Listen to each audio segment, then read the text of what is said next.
രാജ്യത്തിന്റെ എല്ലാ വികസന സങ്കല്പങ്ങളെയും ഫെഡറൽ ജനാധിപത്യ മൂല്യങ്ങളെയും കാറ്റിൽ പറത്തിക്കൊണ്ടാണ് പ്രധാനമന്ത്രി നരേന്ദ്രമോദിക്ക് വേണ്ടി ഇന്നലെ കൊച്ചിയിൽ സംഘടിപ്പിച്ച ഉദ്ഘാടന മാമാങ്കം അരങ്ങേറിയത്. കക്ഷി രാഷ്ട്രീയത്തിന് അതീതമായി സംസ്ഥാനത്തെ ജനങ്ങളുടെ ഐക്യത്തിന്റെയും വികസന കുതിപ്പിന്റെയും ആഘോഷമായി മാറേണ്ട 10,800 കോടി രൂപയുടെ വികസന പദ്ധതികളുടെ ഉദ്ഘാടനവും തറക്കല്ലിടലും നിയമസഭാ തെരഞ്ഞെടുപ്പ് മുന്നിൽ കണ്ടുകൊണ്ട് രാഷ്ട്രീയ വിദ്വേഷത്തിന്റെയും ഭിന്നിപ്പിന്റെയും വിത്ത് വിതയ്ക്കാനുള്ള അവസരമാക്കി മാറ്റുകയായിരുന്നു പ്രധാനമന്ത്രിയും ബിജെപിയും. മഹാരാഷ്ട്ര, ഗോവ, കർണാടകം, കേരളം, തമിഴ്നാട് എന്നീ സംസ്ഥാനങ്ങളെ രാജ്യത്തിന്റെ ഇതര പ്രദേശങ്ങളുമായി ബന്ധിപ്പിക്കുന്ന ദേശീയപാത 66-ലെ 2 പ്രധാന ഘട്ടങ്ങൾ പൂർത്തീകരിക്കുന്നതിന്റെ ഔപചാരിക ഉദ്ഘാടനമായിരുന്നു ഇന്നലത്തെ ചടങ്ങിൽ വിഭാവനം ചെയ്തിരുന്ന ഒരു ഘടകം. രാജ്യത്തിന്റെ ഐക്യത്തിന്റെയും സംസ്ഥാനങ്ങൾ തമ്മിലുള്ള സഹകരണത്തിന്റെയും പ്രതീകമാകേണ്ട ദേശീയപാതയുടെ 2 ഘട്ടങ്ങളുടെ ഉദ്ഘാടനത്തെ നരേന്ദ്രമോദിയും ബിജെപിയും ഭിന്നിപ്പിന്റെയും വിഭജനത്തിന്റെയും വേദിയാക്കി മാറ്റി. 5,500 കോടി രൂപ ചെലവിട്ട് BPCL കൊച്ചി റിഫൈനറിയിൽ സ്ഥാപിക്കുന്ന പോളിപ്രൊപ്പിലിൻ പ്ലാന്റിന്റെയും കൊല്ലം ജില്ലയിൽ പടിഞ്ഞാറെ കല്ലടയിൽ സ്ഥാപിക്കുന്ന 50 മെഗാവാട്ട് ശേഷിയുള്ള ഫ്ലോട്ടിംഗ് സോളാർ പദ്ധതിയുടെയും തറക്കല്ലിടൽ ചടങ്ങും ഇന്നലെ നടന്നു. സംസ്ഥാനത്തെ ജനങ്ങളെ ആകെ ഒന്നിപ്പിക്കുകയും ആഹ്ലാദിപ്പിക്കുകയും ചെയ്യേണ്ട അവസരത്തെയാണ് ബിജെപിയും പ്രധാനമന്ത്രിയും തങ്ങളുടെ നിക്ഷിപ്തവും സങ്കുചിതവുമായ രാഷ്ട്രീയ താൽപര്യങ്ങൾക്കായി വികലമാക്കി മാറ്റിയത്.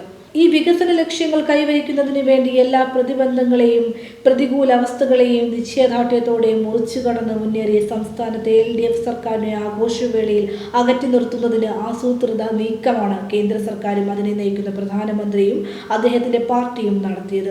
മഹാരാഷ്ട്രയിലെ പൻവേലിൽ ആരംഭിച്ച് തമിഴ്നാട്ടിലെ കന്യാകുമാരിയിൽ അവസാനിക്കുന്ന തന്ത്രപ്രധാന ദേശീയപാത 66ന്റെ നിർമ്മാണ പ്രവർത്തനം വിവിധ കാരണങ്ങളാൽ കേരളത്തിൽ അസാധ്യമാണെന്ന അവസ്ഥയിൽ നിന്നും ഇന്ന് അതിവേഗം പൂർത്തീകരണത്തിലേക്ക് നീങ്ങുകയാണ്.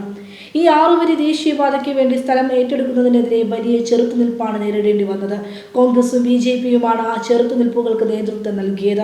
UDF ഭരണകാലത്ത് ദേശീയപാത അതോറിറ്റി പദ്ധതി ഉപേക്ഷിച്ച് തങ്ങളുടെ ഓഫീസ് പോലും പൊട്ടിക്കെട്ടി പിൻവാങ്ങിയിരുന്നു.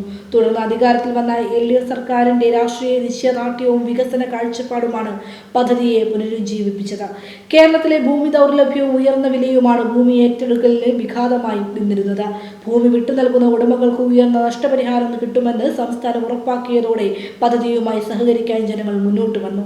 കിഫ്ബി വഴി 5,580 കോടി രൂപ നഷ്ടപരിഹാരം നൽകിയാണ് കേരളം ഭൂമി ഏറ്റെടുത്തത്. അതിന് കേന്ദ്രത്തിൽ നിന്നും നയാ പൈസയുടെ സഹായം ഉണ്ടായില്ലെന്ന് മാത്രമല്ല, ആ തുക കേന്ദ്രം സംസ്ഥാനത്തിന്റെ കടമെടുപ്പ് പരിധിയിൽ നിന്നും വെട്ടിക്കുറയ്ക്കുകയും ചെയ്തു. അതുവഴി 11,160 കോടി രൂപയുടെ ബാധ്യത സംസ്ഥാനത്തിനുണ്ടായി.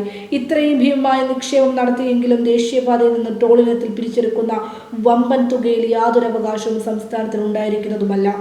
ദേശീയപാത 66 കടന്നുപോകുന്ന മറ്റൊരു സംസ്ഥാനത്തിനും ഇത്തരമൊരു സാമ്പത്തിക ഭാരം ഏറ്റെടുക്കേണ്ടി വന്നിട്ടില്ല.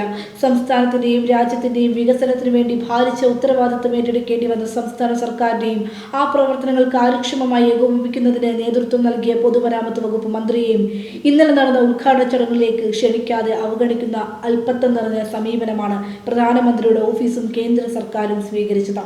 മാത്രമല്ല, അത് സംബന്ധിച്ച് BJP നേതാക്കൾ നടത്തിയ ഹീനമായ പരാമർശങ്ങൾ ഒരു പരിഷ്കൃത സമൂഹത്തിനും അംഗീകരിക്കാനാവുന്നതുമല്ല. കൂട്ടുത്തരവാദിത്തത്തോടെ പ്രവർത്തിക്കുന്ന ഭരണഘടനാ സ്ഥാപനം എന്ന നിലയിൽ സംസ്ഥാന മന്ത്രിസഭാംഗങ്ങൾ ഒറ്റക്കെട്ടായി ഈ അപമാനകരമായ സമീപനത്തോട് പ്രതികരിക്കുക തികച്ചും സ്വാഭാവികം മാത്രം. പ്രധാനമന്ത്രി ഇന്നലെ ഉദ്ഘാടനം ചെയ്തതും തറക്കല്ലിട്ടതുമായ പദ്ധതികളെല്ലാം അവ യഥാസമയം പൂർത്തീകരിച്ച് ജനങ്ങൾക്കായി സമർപ്പിക്കാനായാൽ നാടിന്റെ വികസനത്തിനും പുരോഗതിക്കും സഹായകമാകും.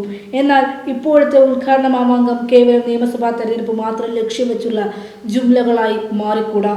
തെരഞ്ഞെടുപ്പുകൾ ആസന്നമായ തമിഴ്നാട്, പശ്ചിമ ബംഗാൾ, അസം തുടങ്ങിയ സംസ്ഥാനങ്ങളിലെല്ലാം തിരക്കിട്ട പര്യടനത്തിലാണ് നരേന്ദ്രമോദി.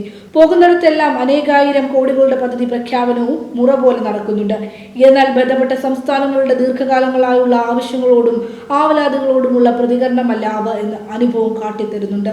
കേരളം ദീർഘകാലമായി കാത്തിരുന്ന എയിംസ്, അതിവേഗ റെയിൽ ഉൾപ്പെടെയുള്ള ആവശ്യത്തോട് പുറംതിരിഞ്ഞു നിന്ന ഒരു ബജറ്റ് പ്രസംഗത്തിന്റെ മാറ്റൊലികൾ കെട്ടടങ്ങും മുമ്പാണ് ഇന്നലത്തെ മാമാങ്കം അരങ്ങേറിയത്. അതിന്റെ പേരിൽ കേരളത്തിൽ അങ്ങോളം ഇങ്ങോളം ജനങ്ങളെ കബളിപ്പിച്ചുകൊണ്ടിരിക്കുന്ന മലയാളിയായ കേന്ദ്രമന്ത്രിയും BJP സംസ്ഥാന നേതൃത്വവും മോദിയെ കണ്ട് കവാത്ത് മറന്ന നിലയിലാണ് കാണപ്പെട്ടത്. മോദിക്കും BJPക്കും ദേശീയപാത നിർമ്മാണത്തിലുള്ള അമിതാവേശത്തിന്റെ കാരണവും സുവിദിതമാണ്. സദാ തെരഞ്ഞെടുപ്പ് മോഡിയിലുള്ള മോദിക്കും BJPക്കും ദേശീയപാത നിർമ്മാണ കമ്പനികൾ പൊന്മുട്ടയിടുന്ന താറാവുകളാണ്. നിയമസഭാ തെരഞ്ഞെടുപ്പ് നേരിടുന്ന കേരളത്തിലും മോദിയുടെയും BJPയുടെയും കണ്ണ് കോഴിക്കൂട്ടിലായിരിക്കണം.